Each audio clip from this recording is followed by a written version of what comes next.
City populations in India have been doubling every 30 years at a growth rate of 2.4% every year, while the overall population growth of India was less than 1% in the recent past.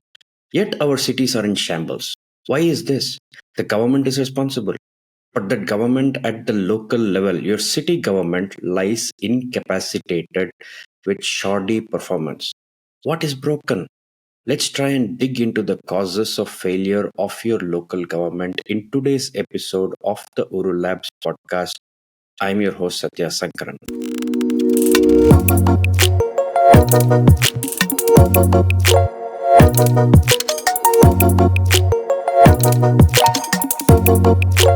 In episode 16 last week, I took a stab at figuring out some way of breaking the shackles from the ground up. How can we achieve structured, continuous citizen engagement in the neighborhood that establishes the long-term fundamental connect with your place, where you live and work? If you haven't already watched it, you can jump over to it after listening to this episode. The preview and the link for that will come at the end of this episode to your left bottom of this window. The gap we identified in the previous episode was the broken link between government and the citizens, partly because of the lack of implementation of the 74th Amendment. Just to recap, the 74th Amendment or the Nagarpalika Act was enacted in 1992 in the Parliament, which made devolution of some powers to the city administration under what is the 12th schedule of the Constitution, and made it mandatory for cities to have elected representatives. However, even after more than 3 decades, more than 60% of the urban local bodies do not have an elected city council.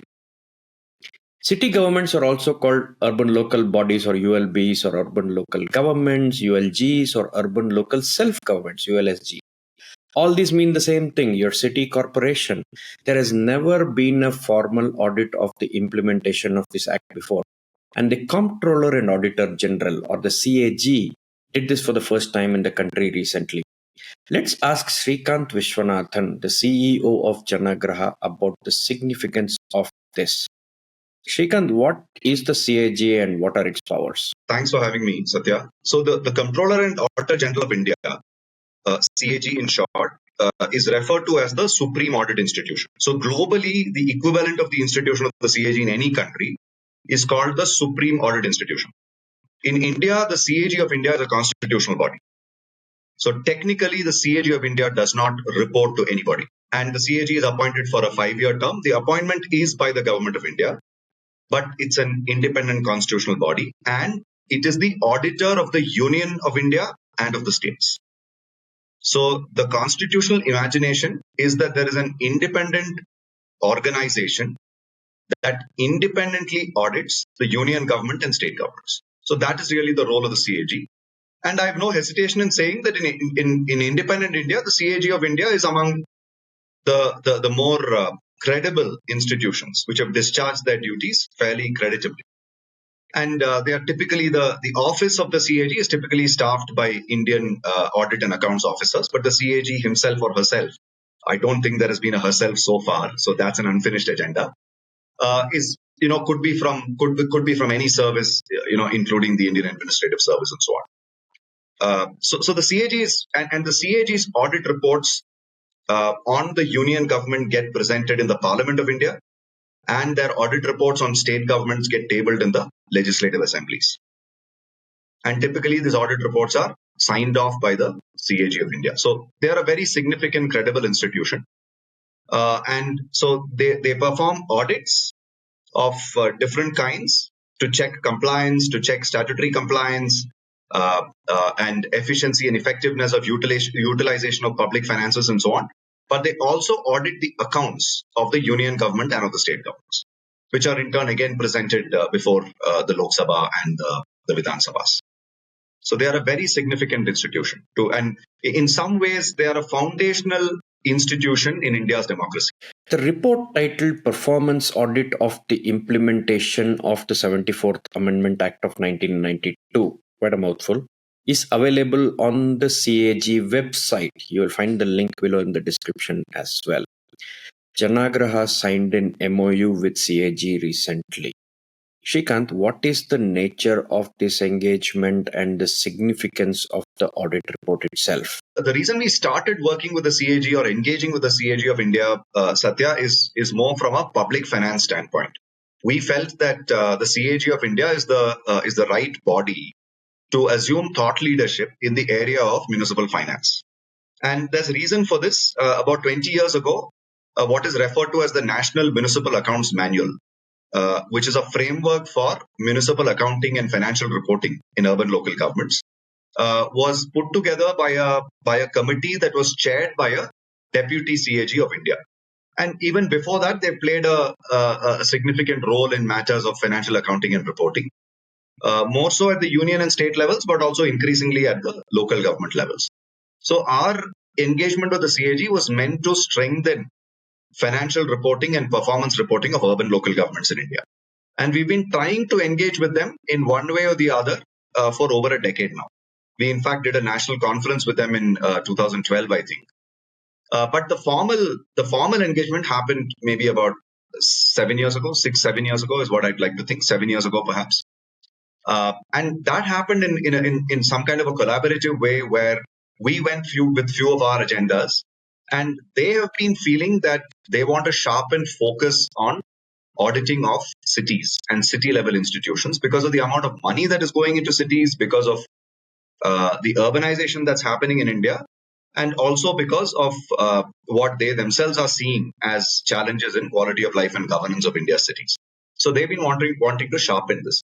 Traditionally, they would audit what they would undertake what are called performance audits, which would look at, they may one year they may pick up solid waste management, one year they may pick up property tax, another year they may pick up water supply, another year they may pick up some other aspect of governance.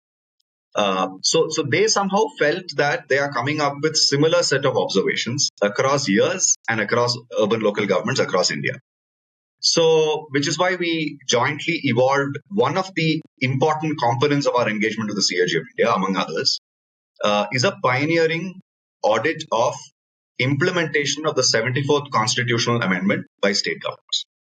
So that's a very significant move because, like I said, typically the CAG is more comfortable undertaking performance audits, undertaking audit of transactions, audit of functioning. But when they realize that a lot of these root causes go down to urban local governments not having powers, urban local governments not having capacities, successive former CAGs of India undertook a fairly enlightened view and said, look, this is then really falling on the state governments. How well are the state governments then complying with the 74th Constitutional Amendment? So they bit the bullet and did something for the first time, which is to audit states on how well are they implementing the 74th Constitutional Amendment. But in doing this, they didn't just do a textbook audit of looking at the provisions of the 74th Amendment and checking whether the Municipal Act has those components. All over India, and they did this state by state by state, and Karnataka was the first state to do it. The report was placed before the Assembly in September of 2020. They did the state by state by state. Now I think they would have finished about 20 states or so, more than 20 states. All over India, they audited about 400, close to 400 urban local governments, 390 odd, if I recollect right. So close to 400 urban local governments were part of the sample. So that is about, I'd say, more than 8-9%, which is a very healthy sample size, even though this was an audit of the 74th Amendment. So it's almost like auditing the compliance with a particular policy, but they still went ahead and did field audits. So what that has resulted in our view, is it has made this agenda political. So our own view at Janaagraha is, in the last 10 years, there has been a deterioration in the implementation of the 74th Constitutional Amendment, which is somewhat ironic, because the last 10 years have also seen the Prime Minister of India and Chief Ministers across states, irrespective of the political party, giving a lot of their political capital for cities, for urban development. There's been an exponential growth in budgetary allocations for urban infrastructure and service delivery. However, strengthening of systems and institutions undertaking urban governance reforms has been lagging behind. And therefore, a lot of this data, a lot of these perspectives have come out through these CAG audits. And because these audit reports have gotten placed they become public. All of these audit products of the CAG of India become public documents. They publish them on the website the moment they are placed before the respective legislative assemblies. So all of these have been placed before the legislative assemblies. And the reason they become political is once it is placed before the legislative assembly, it takes a certain systematic process. So typically states will either have a public accounts committee or certain states also have a local bodies committee to whom matters pertaining to local bodies will get placed. So all of these CAG's audit reports, and typically these committees, many times these committees are headed by senior politicians belonging to the opposition. Right? Not all. It's not a rule, but it's a convention that typically some of these bodies are led by opposition leaders, senior opposition leaders. So they will then debate the report and they will call for accountability from the executive. So the respective officials, the bureaucrats in charge of these matters at the state level, typically the urban development secretary, would be called to respond to these observations and give their formal submission. So the hope really is that this catches wider attention among a large cross-section, at least of urban MLAs. And this will catalyze some action, besides providing a lot of data to civil society organizations like you and I, or civil society actors like you and I, besides academics, who can then use this data to hold their own state government officials to account, or their own state government political leaders to account, to say, please implement the 74th Amendment in spirit. Where do we start? The State Election Commission or SEC and the State Finance Commission or SFC are two key bodies that need to be empowered to make this happen. Like how the Central Election Commission ensures the elections are conducted like clockwork when there are gaps in the elected representatives at state or in the constituencies. The State Election Commission is supposed to ensure there is no delay in election when the city councils or corporators remit office. They are key to the continuance of the city council, like clockwork. Similarly, the state finance commissions are required to convene every 5 years and allocate the tax money from the state's divisible pool to the city governments, like clockwork again. Shockingly, only 4 out of the 15 states have empowered this SEC with the task of getting the ward delimitations done and getting the elections going. That means more than 70% of the states retain a stranglehold on when the elections need to happen. Here's Srikanth on the state of affairs at these institutions. Two very important institutions which were imagined in the 74th Constitution Amendment are the State Election Commission and the State Finance Commission. And these were imagined as the equivalent of their union counterparts at the state level. And these were meant to create a fairly systematic framework of devolution and empowerment of local governments, both urban and rural. In a recent Supreme Court judgment, I think it's called Kishan Singh Tomar, the Supreme Court has very explicitly said that the State Election Commission is the equivalent of the Election Commission of India with respect to local governments. They've said this unequivocally. So typically, all matters pertaining to elections to local governments are supposed to be handled by state election commissions. But state election commissions have also been systematically undermined. So as part of the overall deterioration in the 74th Constitutional Amendment, a very key piece is really the fact that as a country, we've not invested in strengthening the State Election Commission like we have strengthened the Central Election Commission, the Election Commission of India. Of course, some of the recent developments with respect to the manner of appointment of the Chief Election Commissioner, many people would rightly say that it's a step back. But the fact of the matter is, since the 90s, there has been a consistent effort to strengthen the independence of the Election Commission of India, right? So we made it a 3-member commission. There's some rigor to the manner in which they are appointed, subject to what happened recently, and so on. And even their removal comes with a lot of, parliamentary oversight and action. However, in the case of the State Election Commission, very often they would be retired bureaucrats. Not only that is of course the same with the Chief Election Commissioner as well. Not only that they are retired state bureaucrats, but they're typically 1-member commission. They're not a 3-member commission like at the union level. And very often their writ would not run in the state with respect to local government elections. the state government would supersede them. This supersession can take two forms. One is by design. Like you mentioned, very, very few state election commissions are empowered to undertake what delimitation, which means the responsibility legally, statutorily is with the state government, which by design there's a conflict. There's a conflict of interest there, right?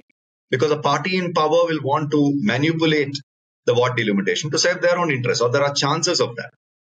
Therefore, the State Election Commission should have independent charge. So one is by design, the State Election Commission is kept out of some of these important functions. The second is by default, which is despite the State Election Commission being empowered, in many cases, state governments have grossly violated strictures of state election commissions. And you'll be surprised, Sathya, even though they are just retired bureaucrats, at least in 2 or 3 states, we are aware that there are court cases going on between state election commissioners and the state governments. They fight this out in court, where the state election commissioner is forced to go to the court because of blatant disregard for their pronouncements by the state governments, particularly with respect to timing of elections and so on. So typically there are 2 reasons why governments delay elections, right? One is delimitation and the other is reservations, either OBC reservations or women's reservations, etc.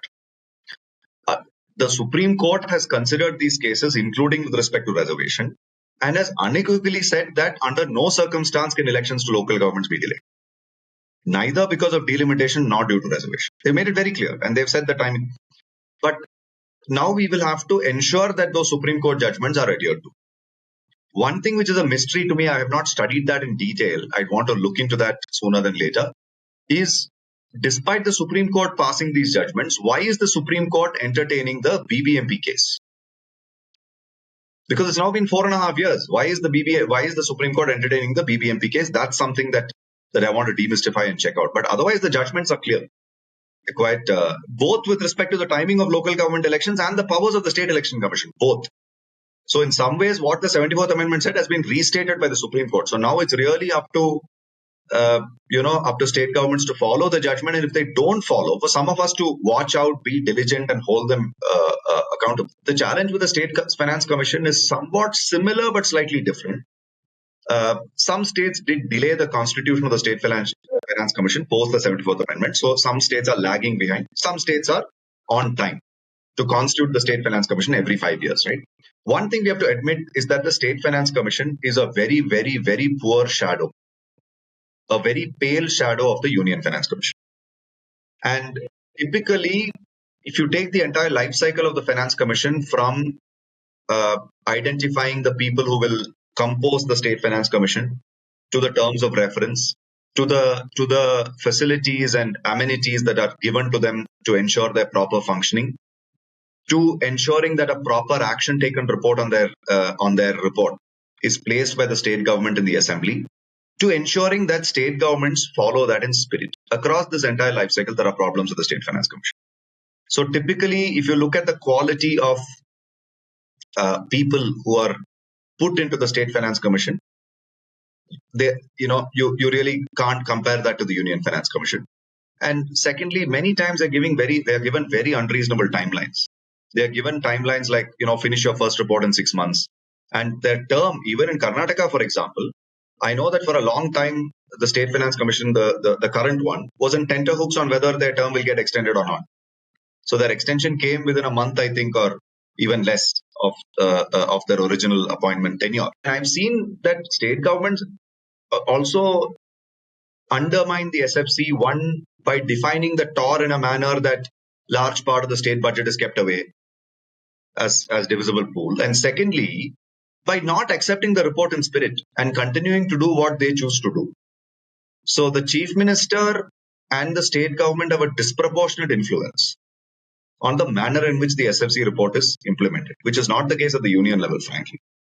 At the union level, even today, a very substantial, predominant part of the recommendations of finance commissions are accepted by the government of India. Only some recommendatory provisions, some secondary kind of inputs may not be followed. Recently, the southern states have been up in arms about the national population-based delimitation strategy that will be used by the Central Finance Commission to give them monies from the center's divisible pool of taxes. There is pressure on the central government by the states to arrive at a formula that considers the positive economic contributions of the southern states. So they are encouraged rather than discouraged to perform better.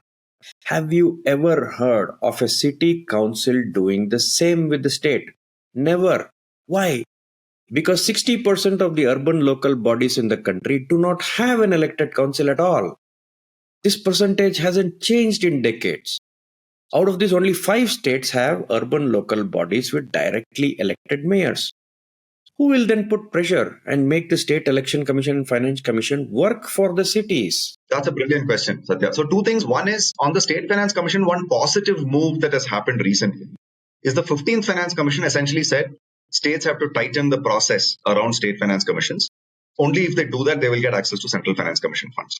And that has set in motion timely constitution of state finance commissions, timely production of action taken reports, etc. So that's a positive change that is happening. But more needs to be done to strengthen the State Finance Commission right from the stage of the TOR to the time that the ATR is presented in the Assembly and implemented. So no questions about it. It's an important public policy agenda in India to strengthen state finance commissions. But the second point is important, which is the difference between why states are able to create greater noise with respect to the Union Finance Commission, whereas the ULGs are not, is also because ULGs are pretty much within a chokehold of state governments, unlike the state governments and are with respect to the union government. The state governments still have significantly better bargaining power with the union compared to how much ULGs have with respect to the state. ULGs are urban local governments, so also perhaps on the rural side are in the chokehold of state governments. So you're absolutely right. Their political legitimacy, their bargaining power is currently very limited. So I don't see any other way other than to undertake systematic leadership training of elected councillors to tell them about the quantum of funding that is coming to each of their cities through the SFC route. What is the basis for the same? What are the challenges with respect to the states sometimes intercepting those amounts, right? Some states by law have said that I can reduce your unpaid electricity dues from it and so on. Whereas there are no such regulations to ensure that ULGs are able to collect property tax dues from central government, state government properties, or even other parastatal agencies. So there's some irony there. So we will have to undertake a bottom-up leadership development for elected councillors with respect to the SFC. Absolutely, absolutely. And we have to maybe also make sure that the SFC has a more broad-based and independent mechanism of engaging with mayors and councillors. I don't think they do that very systematically currently. At least I'm not aware of any research that has been done to compare directly and indirectly elected mayors or chairpersons and their relative performance. To the contrary, what we've seen is states like Tamil Nadu, Rajasthan, Madhya Pradesh, and others have been vacillating between one form and the other. Right? So they've been moving back and forth a little bit. They introduce a system, then they go back on that system and so on. Because there are also challenges with the directly elected mayor format, especially when the mayor belongs to a different political party and the majority in the council belongs to another party. So sometimes governance can come to a standstill. The important thing is, I think my hypothesis, Sathya, is I think in the larger cities, it's going to be very, very difficult, political economy wise. It's going to be very difficult for us to get directly elected mayors in the foreseeable future. But in the really small cities, I think we should push for that. But we need to have some checks and balances to avoid a logjam developing because of different political parties of the mayor and the majority council. But subject to that, I do feel that direct accountability of the mayor will be a key enabler of better services, infrastructure, and governance in cities. No doubt about it. I think if there is a single marker of the 74th Amendment being on life support or on the significant deterioration in empowerment of urban local governments in India, it is the statistic. Today, it is inconceivable in India that at the union level or at the state level, elections will not be held on time, isn't it? It's inconceivable. We've resolved this in the last 40 years. In the last 35, 40 years, we've resolved this question of president's rule and governor's rule, etc. We've resolved it. But in the local government level, we appear to be regressing. And you'll be surprised. In Karnataka, there was a laughable situation where elections were held, but councils were not formed. There was some politicking going on with respect to election of the mayor, standing committee chairpersons, deputy mayor, etc. and they held back apparently an innocuous administrative letter or an administrative directive which was supposed to go from the regional commissioner, the IS officer who governs a group of districts, directing that the council be formed or these elections be held, the election to the mayor, deputy mayor, standing committee chairpersons. That letter didn't go out. And therefore, despite elections being held, the council was not formed, which I thought was ridiculous. It's like saying the Lok Sabha election has happened, but the Lok Sabha is not formed. So some of this is quite serious, but there are no easy answers, right? And I suspect that it's only the fast track to this is certainly litigation, because we are seeing that it's like in certain states. I think that in certain states like Madhya Pradesh, which had held back elections, and where this case, the case law of Kishan Singh Tomar played out, once the Supreme Court judgment came, they actually complied and held elections. So actually these things help, right? Getting clarity from the courts on the constitutional position certainly does help and puts to rest any ambiguity. The other thing that appears to be working, Sathya, is finance commission grants are now contingent on elected councils being in place. Actually, what happens is it doesn't go to the ULG, but it will go to the state and get redistributed among ULGs where councils exist. So states which have not held any election, states where close to 100% of the ULGs haven't held elections, will feel the pinch. But suppose you take Karnataka and assume for a moment BBMP is the only council which has not been formed. Karnataka will not lose the money. BBMP and Bangalore will lose the money. Karnataka will not lose the money because the money that is meant for BBMP and Bangalore will get redistributed to the other ULGs in the state. So it's partially working. It's working in cases where states are en masse not holding elections. There it works, because there is a large pool of money meant for local government which is not going. So with a stroke of a pen, they hold elections and then the money gets released. But in cases like Bangalore, where there is one ULG which is not holding elections because of political reasons, and by the way, the loss to the BBMP because of this is very significant. It runs into thousands of crores. The amount of money that Bangalore loses because of this is quite significant. I don't want to hazard a guess, but I suspect it runs into thousands of crores. The 12th schedule of the Constitution lists 18 functions to be given away to the city corporation administration. But on an average, the study found that only 4 of the 18 have been given to them. Most of this is with other corporations or companies that have been created by the state and held by them, or by the state departments itself. In Bengaluru, for example, electricity is with Bescom, water is with BWSSB, waste with a new waste management corporation, metro is with BMRCL, bus is with BMTC, leaving the corporation with only roads and drains and a few other functions. Even the roads are apparently going to be a different publicly held company now. What are they left with? Some cities are worse off than Bengaluru. Average staff vacancy in the city corporations are 37%, as against the sanctioned capacity that they can hire. What explains all this? Appalling. And those 4 functions in many states, Satya, this actually hides more than it reveals. Do you know what those 4 functions are? They will not be the most important functions. They'll be the functions around burial grounds, cattle pounds, slaughterhouses. Okay, so not to undermine the significance of those pieces of infrastructure, but they won't involve things like urban planning, socio-economic planning, water supply, public health and sanitation. Those will not get covered. So this is the appalling situation. And even here, I think there is a worsening. Because more like, take the case of Bangalore. You found a parastatal company for smart cities. You found a parastatal company for solid waste management. Now you're mooting up a parastatal company for roads and other infrastructure. So, and similarly in other states as well. So, this is a problem. The favorite excuse of state governments is to say that ULGs don't have capacities, right? And in some states, there is evidence to suggest that ULGs give back that function to the state. ULGs say, I can't handle this function, you please take it back. But the fact of the matter is, imagine the relationship between the union and the state. Did the state get all the powers because they were ready? Because they had the capacities? No, it was constitutionally mandated as per the state list. So I just think that, capacities will need to get built, but at least there is a proximate accountability loop at the local government level where the citizens will push the system to build the capacity, like it has happened at the state government level. So that should not be an excuse, but that's the favorite excuse to say, I don't want to devolve powers because the city does not have capacity. The state governments are fiscally stretched. Plus, they've gotten addicted to centrally sponsored schemes or state schemes, appointing PMUs or contract staff. And, they've, or they get caught up in some issues with recruitment, etc. In most cases, Satya, the ULG cadre is controlled by the state. So the ULG, in very, very few cases will ULGs have the right to hire their own engineers and all that.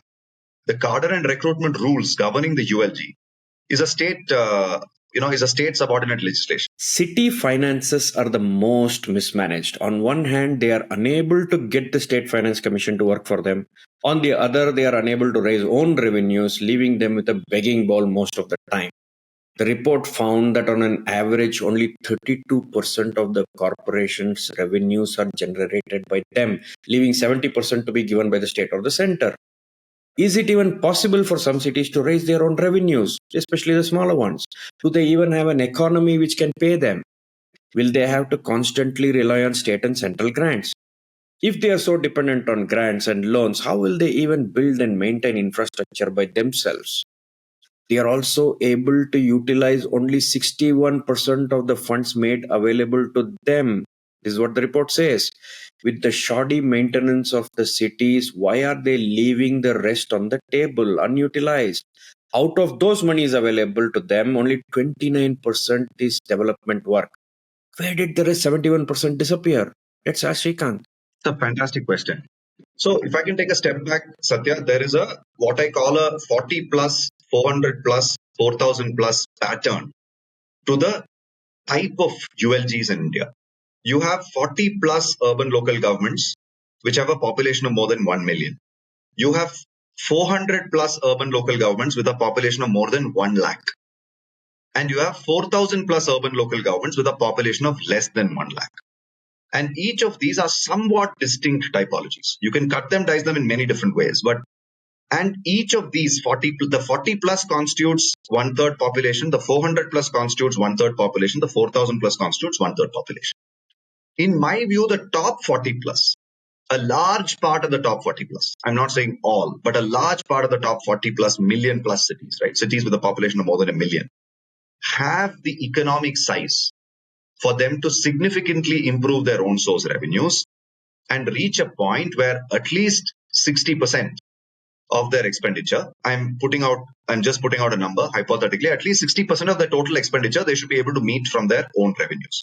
Because land values in those cities will grow. They should be able to smartly leverage land prices and the economic activity in the city to fund their own infra and service delivery requirements.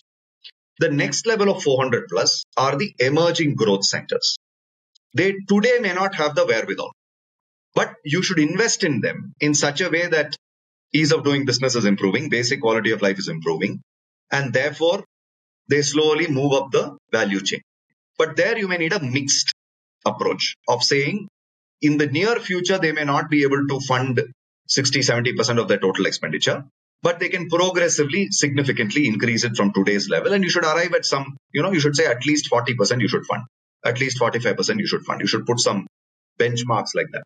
But in the case of the 4,000 plus less than 1 lakh cities, and those numbers will grow dramatically in the coming days, right? My guess is that when the new census comes out, we are going to be blown out of our socks with respect to the long tail of urbanization in India.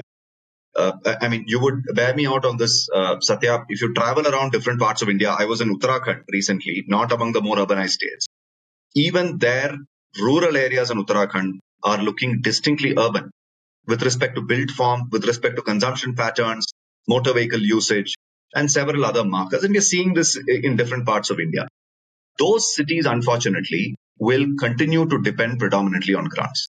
There is no point in going behind them and putting conditions about own revenue increase and restricting their grants. So my view is both the Union Finance Commission and the State Finance Commissions and also the Union government through the centrally sponsored schemes should stop this one-size-fits-all approach. You need differentiated approaches to these categories of cities. You can change the 3 category to maybe 4 category. That's okay. But a minimum of these 3 categories need differentiated approaches. So the fact of the matter is, I think the top million plus cities should stop receiving free money. They should receive grants based on outcomes that they deliver, whether it's respect to flooding or air pollution or greening and forestry, or with respect to economic growth, productivity, job creation. But you have to link them to give them large pots of money, but link to outcomes.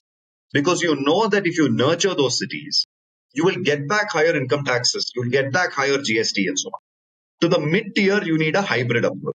And to the long tail, please give them unrestricted grants. Don't put conditions. And give them predictability over the quantum and timing of the money, because many of them don't have enough money to pay salaries on a monthly basis. You know this from a public finance standpoint in India today, union level, state level, the percentage that is going towards salaries and pensions is frightening, leaving very little leeway for us to invest in capital expenditure. This is despite the huge push towards capital expenditure in the last 10 years. Now, there are two kinds of simultaneous issues, right? One is, yes, they don't have enough money to spend on capex. But the second is, they are not able to spend the cash that they have. They are not able to draw down the funds.